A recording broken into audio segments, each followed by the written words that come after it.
Merci. Bonsoir. Bonsoir, bonjour. Bonsoir, bonjour. On va y aller tout de suite. Je suis impressionné par toute cette attention. Francis Huster et Dior, c'est une association inattendue, on ne vous imaginait pas, en biographe d'un grand couturier français, comme ça. Vous expliquez dès les premières pages du livre que tout est venu d'un rêve. Oui, c'est-à-dire, je ne suis pas écrivain dans le sens où être un écrivain, c'est avoir un monde à part. C'est-à-dire avoir dans sa tête un monde dans lequel l'auteur se balade pendant 20 ans, 30 ans, ou toute sa vie, et où il va dans ce jardin du cerveau pour pouvoir s'exprimer de sa façon personnelle. Un écrivain qui n'a pas de monde personnel, c'est pas un écrivain. Comme un peintre qui n'a pas un monde personnel, c'est pas un peintre. Alors quand on regarde un tableau de Picasso, on sait que c'est un tableau de Picasso. Modigliani, on sait que c'est un tableau. Léonard de Vinci, on sait. Ben, c'est pareil pour les écrivains. Quand on déchire une page de 50 romans, on les étale ici, on lit 10 lignes, on sait que c'est du Zola, on sait que c'est du Maupassant, on sait que c'est du Voltaire. Et je pense que les milliers de livres qu'il y a ici ont été écrits par, disons, imaginons 80% d'écrivains, sauf que dans ces 80% d'écrivains, il y a des mondes qui n'intéressent pas une majorité de gens, même si ce monde-là est peut-être extrêmement intéressant, mais voilà, c'est pour ça qu'un écrivain doit non seulement avoir son propre univers, mais en plus avoir un pont entre son univers et les lecteurs, de la même façon qu'un metteur en scène doit avoir un pont entre son univers artistique et les spectateurs. Exemple, David Lean a eu comme pont, lui qui est un des 10 plus grands metteurs en scène de l'histoire du cinéma, il a eu le pont de trouver avec Peter O'Toole, avec Omar Sharif, avec Alec Guinness, avec énormément d'une troupe d'acteurs, et puis avec Maurice Jarre pour la musique, et puis etc. Il a eu le pont de trouver les interprètes qui allaient lui servir de pont entre son œuvre et le public. Si Federico Fellini, au lieu d'avoir comme pont Marcello Mastroianni, et puis la musique de Nino Rota, il n'y avait pas eu de Marcello Mastroianni, et s'il avait pris Vittorio Gassman à sa place, dans 8,5, dans la Dolce Vita, c'était plus l'univers de Fellini qui nous serait parvenu. Pareil pour Visconti et ses acteurs, pareil pour Hitchcock avec Cary Grant et toutes les actrices hollywoodiennes blondes, les unes derrière les autres, Grace Kelly et tout. Alors on s'aperçoit que de la même façon que pour un auteur, Giraudoux, son pont c'était Jouvet, etc. Pour un auteur, bon, eh bien le pont, peut-être que personne n'a jamais dit ici, mais c'est tout simplement que de son univers à lui, donc sa vision, son imagerie du monde, il lui faut comme pont des personnages. Alors évidemment, Gervaise dans l'Assommoir de Zola, c'est un pont entre Zola et son lecteur. Si à la place de Gervaise, il avait créé une autre héroïne, il n'y aurait peut-être pas eu de Zola. Pareil pour Diderot et son Jacques le Fataliste, etc. Alors, je pense que parmi les 80% de vrais écrivains qui sont ici, dans ce jardin extraordinaire, c'est certain que ceux qui ont réussi à laisser une empreinte, ce sont ceux qui ont eu ce pont de personnages qui a touché le public. Parce que ce qu'on oublie toujours, c'est que le lecteur, c'est comme pour nous dans notre métier, les pièces de théâtre, le lecteur, il faut qu'il entre dans le livre. Ça veut dire qu'il devrait y avoir marqué ici, entrer dans les livres. C'est-à-dire qu'un lecteur, il ouvre un texte et tout d'un coup, il est dedans. Il n'est pas dedans, c'est pas un grand écrivain. Le rideau se lève et le spectateur, il est dans la pièce. C'est un grand auteur dramatique. Il n'est pas dans la pièce, même si c'est beau, même si les décors sont sublimes, les actes, c'est fini. C'est pas un grand écrivain. C'est pour ça que cette chose mystérieuse qui est le pont entre le lecteur et l'auteur, entre le metteur en scène auteur et le spectateur, c'est la chose la plus délicate et elle n'appartient pas aux auteurs, elle appartient au destin, où tout d'un coup, un écrivain sort de lui-même, son Tintin, son Black et Mortimer, son Astérix, son Lucky Luke, et les autres pas. Il y en a des centaines de bandes dessinées, des milliers. Les 10 qui resteront, c'est celles qui auront su créer ces ponts, ces personnages. Parce que nous sommes tous des personnages de la vie réelle, et certainement que nos émotions, on les partage avec ceux qui nous tendent la main quand il y a ce pont. Alors il se trouve que, comme non-écrivain, il y a énormément de livres en plus avec maintenant les médias, la télévision, les journalistes, etc. Dès l'instant où quelqu'un qui est déjà people écrit quelque chose, ça y est, alors on sait qu'on va en parler. Donc il est vrai qu'il y a 20, 30, voilà, de plus en plus de gens des people qui écrivent des livres. Alors il y a deux solutions, soit tu racontes ta propre vie, et donc les gens qui ouvrent le livre le prennent pour plonger avec toi dans ta propre vie. On a une quarantaine d'ouvrages sur Marilyn Monroe, tout d'un coup on peut s'y plonger, on a vraiment l'impression qu'elle est là, à côté de vous. Et donc on va dans des biographies. Alors la plupart des people qui ont réussi à faire des belles ventes, vraiment, qui ont touché le public, c'était des people qui présentaient des biographies personnelles, bien sûr, mais tout à fait à l'inverse de ce que les gens attendaient. On était très surpris. Par exemple, il y a une biographie en ce moment de Sylvie Vartan qui est assez intéressante. Et il y a eu une biographie aussi de vedettes de la télévision. On était très surpris tout d'un coup. Ah là, ça fonctionne. Alors moi, j'ai commencé par écrire il y a quelques années, parce que je suis insomniaque, entre minuit et 4 heures du matin. J'ai écrit d'abord 4-5 livres à partir des auteurs ou des personnages que j'interprétais. Alors j'ai écrit un livre qui s'appelait La Symphonie de Vienne sur Gustav Mahler. J'avais écrit une pièce sur lui qui s'appelait Puzzi et que j'ai joué pendant 600 fois. Et donc j'ai écrit un livre sur Gustav Mahler, La Symphonie de Vienne. J'ai écrit un livre beaucoup plus court, celui-là, sur Marcel Pagnol, le Poquelin de Marseille, quand j'ai monté César Fanny Marius. Avec Jacques Weber dans César. Et puis j'ai écrit un livre sur Albert Camus, mais celui-là il va sortir, celui-là je l'ai écrit il y a longtemps, c'est des notes que je prenais pendant les 963 présentations de la peste, et celui-là il va sortir dans 3 mois. J'ai écrit un livre aussi sur Christian Dior, parce que je voulais, avec la troupe de France, la troupe de théâtre qui avait été créée, où on va dans tous les festivals, jouer des grandes pièces, des Molières, des grands classiques. Cette année, on fera La Guerre de Troie, on n'aura pas lieu de Giraudoux. J'ai demandé les costumes de Christian Dior, parce que je connaissais très très bien Jean Marais, Jean-Louis Barrault, Pierre Dux, et tous les grands de cette époque-là, des années 40 et 50. Et le plus grand décorateur de théâtre du XXe siècle s'appelait Christian Bérard. Et Christian Bérard, son ami le plus cher, c'était Christian Dior. Et de la même façon que Christian Bérard a été le grand décorateur de Louis Jouvet, l'école des femmes, toutes les pièces de Giraudoux, Ondine, etc., Christian Bérard, du côté de Jouvet, c'était Giraudoux, Molière, et bien de l'autre côté, Christian Dior, c'était Jean Cocteau. C'était des œuvres qui tout d'un coup allaient aussi révolutionner le théâtre. Mais la différence entre Cocteau et Bérard, c'est que, théâtralement parlant, les costumes de Dior sur scène étaient tellement éblouissants qu'on lui a fait critique de prendre le devant de la scène et de ne pas avoir la modestie ou l'humilité de s'intégrer à la pièce elle-même.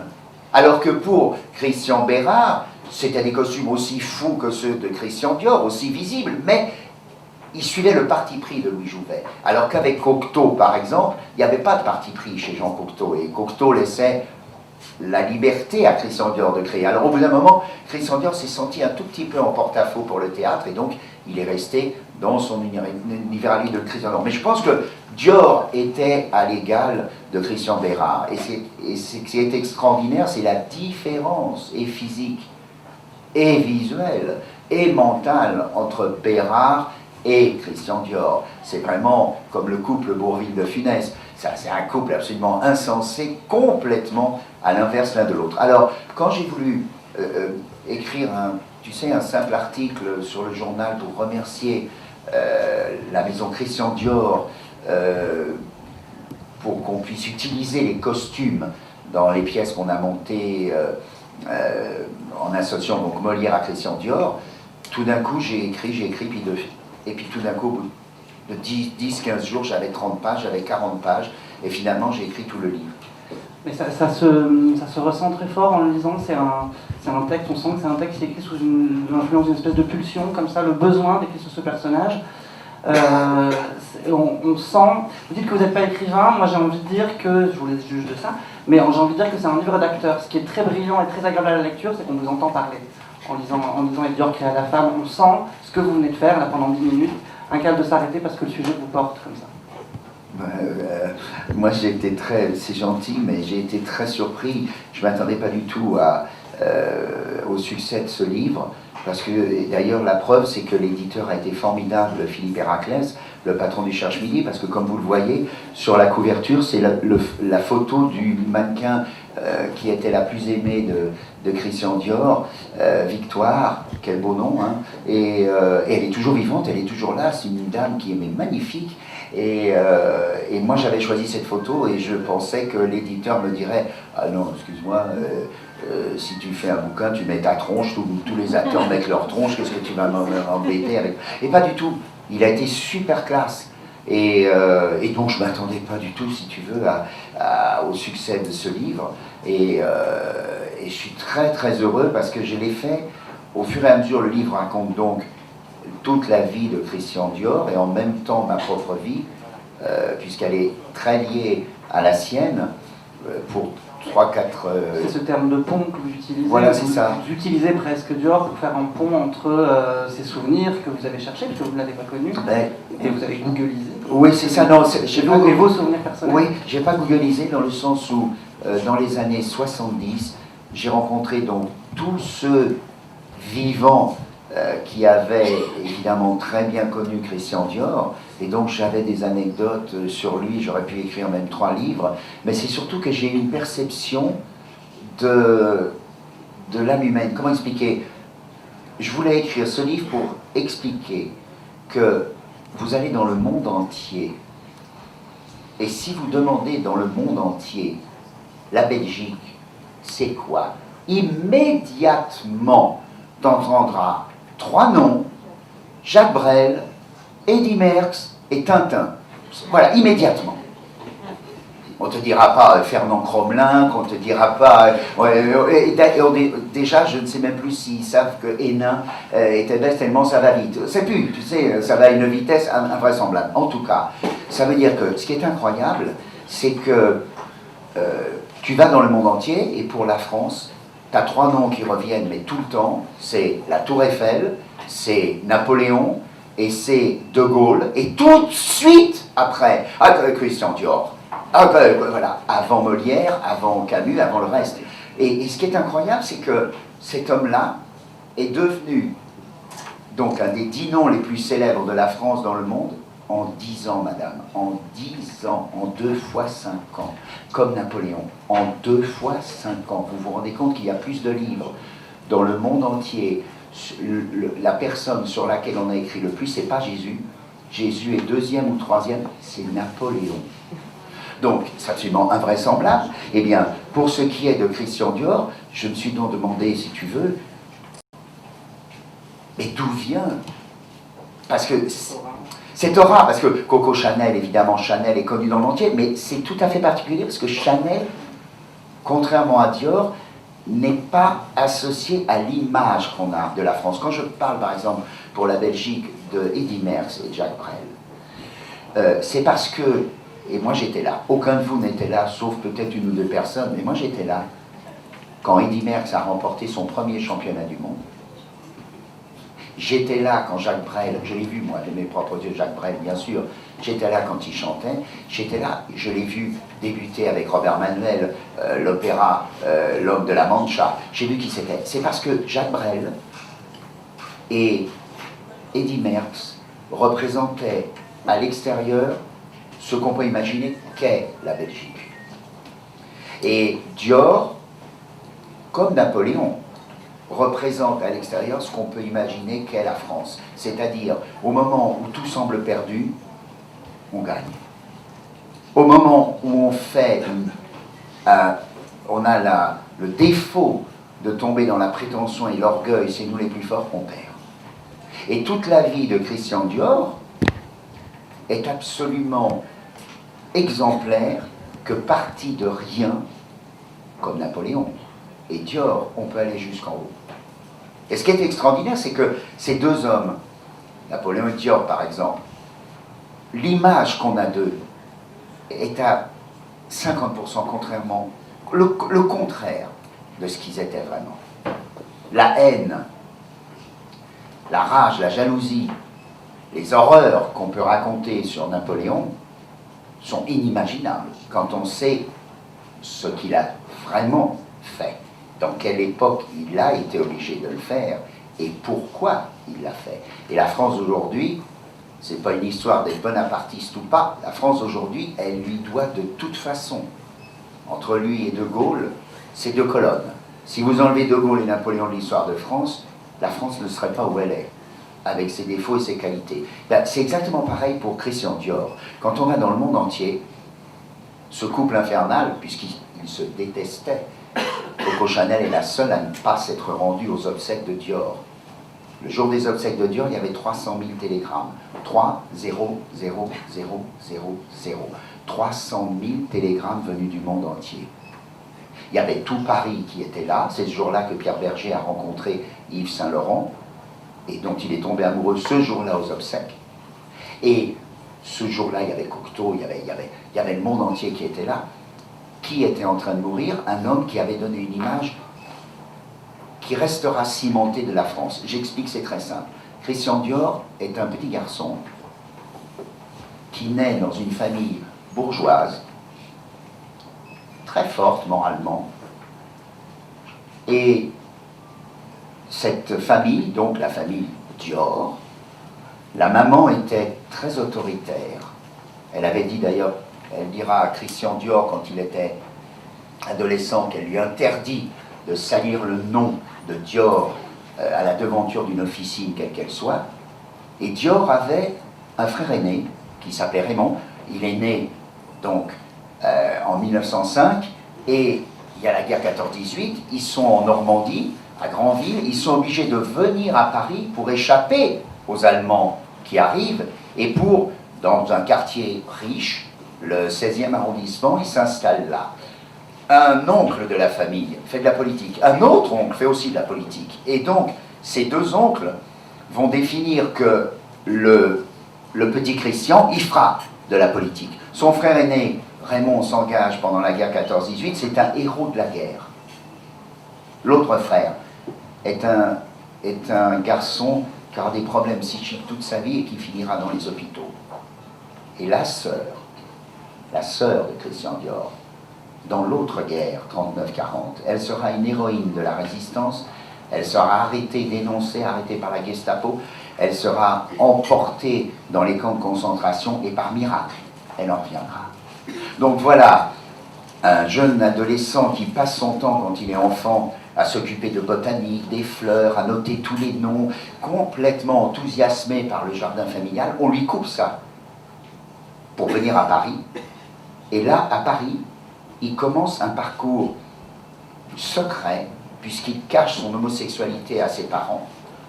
Il va même plus loin, quand il va faire ses hautes études à Sciences Po, il n'ira pas. Et il fera croire qu'il fait ses études à Sciences Po, alors qu'il est déjà embringué de l'autre côté avec des soirées avec Jean Cocteau, avec Max Jacob, etc., avec toute la jeunesse des années 30, qui ne peut pas s'imaginer que tout d'un coup, le nazisme et le fascisme des années 30 va grandir. Non, on ne peut pas s'imaginer, c'est fini, c'était la der des der, comme on disait, la 14-18. Et voilà Christian Dior qui, bien évidemment, ne s'imagine pas du tout devenir couturier, pas du tout.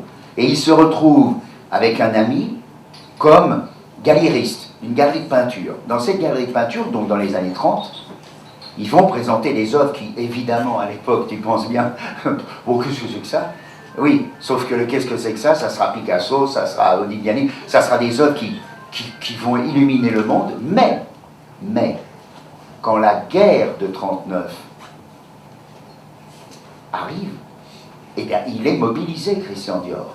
Le voilà donc soldat, et puis le voilà soldat vaincu, et le voilà qui va se réfugier une fois que la guerre, la drôle de guerre, comme on dit, est terminée. Le voilà qui va se réfugier, qui est au centre de la France, et son destin, c'est fini, c'est terminé, il n'y a plus rien. Sauf que, et c'est ça qui est incroyable chez lui, comme chez Napoléon ou comme chez De Gaulle, c'est que tout d'un coup, au moment où tout semble perdu, il va croiser un ami à lui qui lui dira « Ah mais dis donc, au fait, Christian, tu sais très bien dessiner, tu sais très bien, etc. » Parce qu'il dessinait des milliers de fleurs, des cendres, il avait des carnets entiers. Il dit « Tu sais qu'il n'y a pas de pellicule pendant la guerre, il n'y a pas de photos. Ça, c'est réservé au journal de collaboration ou au journal allemand Signal. Donc ça veut dire que dans les magazines, dans les journaux, pour ce qui concerne les modèles, puisque chaque année, ça continuait la mode française, eh bien, c'était des dessinateurs qui faisaient les dessins. Et tout d'un coup, ce gars dit à Christian Dior, tu vas faire pour le journal Figaro et tout, tu vas aller leur porter des... Non, ça m'intéresse pas. Et il s'en va. Il va le recroiser une deuxième fois. Et il va dire, ça m'intéresse qu'à la deuxième fois. Il n'aurait jamais recroisé ce gars. Il n'y aurait jamais eu Christian Dior. Donc le voilà qui va à pied faire des kilomètres, donc on est toujours en pleine guerre, il va à pied faire des kilomètres pour aller porter ses croquis et ses dessins. Et à Paris, il y a des maisons de couture qui tout d'un coup, de haute couture, qui tout d'un coup, mais qui est ce dessinateur-là? C'est extraordinaire celui-là. Faites-le-moi venir à Paris. On le fait venir. Et voilà Christian Dior, qui est donc engagé dans une haute couture française, mais qui au fur et à mesure, eh ben, il assiste au débarquement, le 6 juin 1944, et puis tout d'un coup cette effervescence de la France qui est donc écrasée. N'oubliez pas qu'il n'y a pas encore eu Malraux, et puis le nettoyage, c'est noir, c'est sombre, il n'y a pas de toilette, il faut aller au palier pour tout le monde, personne n'a des douches, personne n'a des salles de bain à l'intérieur, il faut se remettre à cette époque-là. Et dans cette époque-là, ce Christian Dior, ce jeune homme de 30 ans, il est là, et tout d'un coup il se dit, et je veux pas, la mode Zazou, et tout ce qui est en train de naître, et tout j'en veux pas, et il va germer dans son esprit l'idée qu'il faut la maison de haute couture Christian Dior. Il n'a pas un rond, hein. C'est des amis qui l'aident, tout d'un coup, il fait des dessins, on les vend. Un comédien qui s'appelle Jean Ozen, que j'ai très bien connu, qui est un comédien que vous avez dû voir dans Les Grandes Familles avec Jean Gabin, il joue un des frères, c'est un gars qui était un peu âgé, toujours, qui jouait des seconds rôles comme ça, qui parlait comme ça, type charmant, très gentil, parce que le destin, rue Boissy d'Anglas, il y a la place de la Concorde. La place de la Concorde, vous vous rappelez que la place de la Concorde, c'est là où on a décapité Louis XVI, place de la Concorde. Bon, alors la place de la Concorde, et juste la petite rue qui longe, c'est la rue Boissy d'Anglas. Eh bien, imaginez-vous le destin. Il y a un jeune homme qui un jour vient dans une chambre de bonne, rue Boissy d'Anglas, avec la femme qu'il vient d'épouser. Cette femme, elle s'appelle Charlotte Lisès, et lui, c'est Sacha Guitry, il vient de s'engueuler avec son père. Eh bien, imaginez-vous qu'il sort de sa petite chambre où il vient de s'installer avec sa maîtresse, qui devient sa femme, Charlotte Lisès, et il y a un gars qui sort juste là où est madame. C'est Jean Cocteau. La porte de Cocteau était en face la porte de Sacha Guitry. Et ils vont devenir les meilleurs amis du monde. Eh bien, de la même façon, Christian Dior va être remarqué par un homme qui, lui, dans ces années 44-45, arrive à s'en sortir merveilleusement. Il s'appelle Marcel Boussac. Alors, il y a les tissus Boussac, il y a les chevaux, il y a les courses, il est millionnaire, et il veut faire la maison de haute couture Boussac. Il fait venir Christian Dior, et il dit à Christian Dior, voilà, vous allez être le responsable de la maison Boussac. 20 minutes après, Christian Dior est sorti de son bureau, et Boussac lui avait donné les clés de la maison Christian Dior. Et Christian Dior a toujours été très, très, très marqué, comme Napoléon, comme De Gaulle, par les voyantes, comme Mitterrand, par les voyantes, par les signes. Il se trouve que il y avait une dame qui était voyante qui s'appelait Madame Delahaye. Et cette Madame Delahaye, c'est elle qui avait dit à Christian Dior,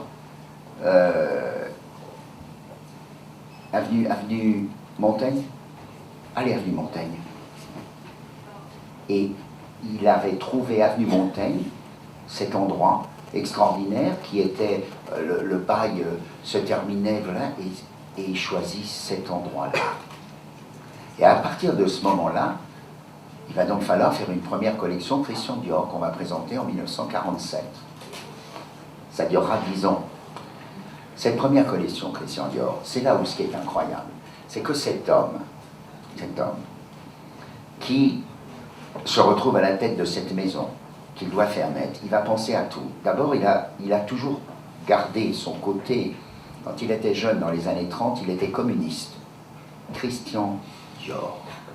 Il pensait, comme beaucoup de jeunes à cette époque-là, Aragon et tout le reste, que c'était extraordinaire ce qui était en train de se passer dans la révolution, qui n'était déjà plus à leurs yeux bolchevique, mais communiste. Et puis ils avaient l'impression que Staline, c'était pas comme Lénine, que Lénine et Trotsky c'était les durs de durs, et que Staline au contraire allait être.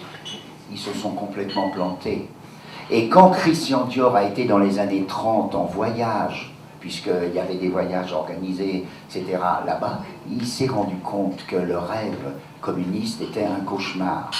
Mais ça n'empêche pas que si on veut, d'une façon tout à fait honnête, avoir une idée précise de Christian Dior, c'est du côté de Yves Montand, c'est du côté d'Aragon, c'est du côté, c'est de ce côté-là qu'il faut aller.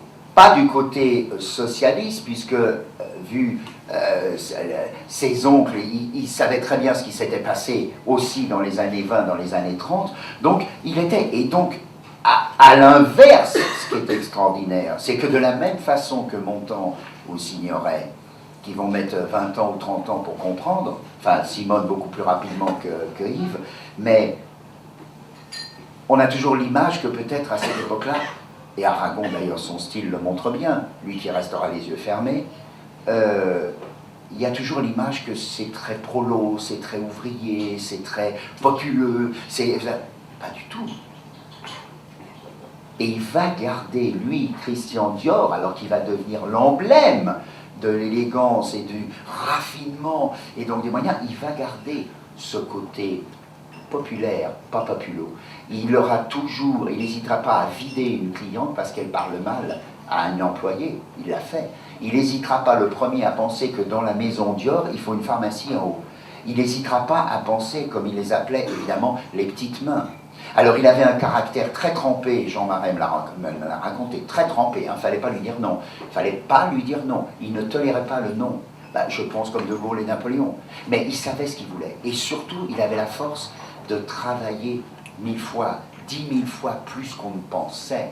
Quand on dit que De Gaulle, Napoléon ou Dior, que ce soit Napoléon pour la préparation de ses batailles, De Gaulle pour ses plans politiques, ou Dior pour sa création, des milliers de dessins, des milliers d'heures de travail. Mais on croit que ces êtres-là sont, comme on dit, le génie les a touchés, comme Mozart. Mais Mozart, c'est Mozart parce que Mozart, il travaillait 10 000 fois plus que Berlioz. C'est peut-être ça la vérité. Le génie, c'est peut-être de travailler encore plus. Et qu'est-ce que ça veut dire travailler? Ça ne veut pas dire le nombre de milliers d'heures, ça veut dire travailler à trouver son propre chemin, à aller là où il faut, à trouver la bonne note comme à trouver le bon mot, à trouver la bonne respiration. Et cet homme-là, Christian Dior, pour trouver cette qualité-là, il fallait qu'il soit intransigeant. Ça ne veut pas dire intraitable, mais intransigeant. Intransigeant avec les autres, donc au départ, intransigeant avec lui-même. Alors, Christian Dior, évidemment, est quelqu'un qui, tout d'un coup, va faire 3 choses étonnantes, un peu comme Clint Eastwood. Eastwood, il faisait du western, il était un dieu du cow-boy, le gars, allez, le facho, machin, américain, je tue, machin, Tortillard. Qui aurait pu penser qu'il allait faire 20 films comme John Ford et laissé une filmographie d'une humanité absolument incroyable? Personne. Eh bien, Christian Dior, ce qu'il y a de fou, c'est que lui, il y en a déjà un, il y en a des grands noms de la haute couture française, mais qu'est-ce qu'il va faire, cet inconnu? Il va tout simplement décider 3 choses. La première, chaque collection sera le contraire de l'autre. C'est complètement fou. Ça veut dire qu'à chaque collection de Christian Dior, il faisait autre chose. Il n'est jamais resté sur un acquis. C'est qui ça? C'est Molière qui fait les Faubourg Scapin et qui fait tout d'un coup le misanthrope. Alors que Corneille n'a jamais été capable de se remettre en question. Jamais. Donc ça veut dire qu'il a cette force incroyable de se dire qu'il ose lui-même aller contre lui-même et il ose lui-même se renouveler. Et donc ça veut dire qu'il va se conduire comme quelqu'un qui ne peut pas s'arrêter à un échec, puisqu'il sait que la fois d'après, ce sera autre chose. Donc c'est plus qu'un simple, un grand nom de la haute couture, c'est un explorateur. C'est pas un archéologue parce qu'il n'aura pas été vers le passé, mais c'est un explorateur parce qu'il va trouver d'autres choses. Et la première chose qu'il va trouver, qui a l'air peut-être si facile, comme on dit que la musique de Mozart, c'est les oiseaux, c'est magnifique, c'est tellement léger, on a l'impression que c'est beaucoup plus dur de faire du Wagner ou du Mahler que de faire du Mozart. C'est le contraire, c'est la légèreté qui est plus dure. Donc ça veut dire que lui, il va signifier, et c'est drôle de parler de Napoléon de Gaulle avec ça, il va faire la même chose que les 2 autres, la ligne droite. Le secret de Napoléon, c'est que ce petit Corse a décidé un jour, quand il faisait ses batailles de boules de neige à l'école de Brienne, que le secret de l'art militaire, c'était pas Clausewitz ou le reste, c'était de couper en 2 l'armée ennemie. Donc ça veut dire qu'avec ses canons, il a coupé en 2 et quelquefois en 3 segments différents l'armée ennemie. Il les a tous battus. La seule armée qu'il a battue, c'est la neige, c'est pas les Russes, c'est la neige et la pluie. La neige en Russie et la pluie à Waterloo. Si Napoléon avait commencé la bataille de Braine-l'Alleud, qu'on a appelé Waterloo après, s'il avait commencé la bataille 2 heures avant, il la gagnait.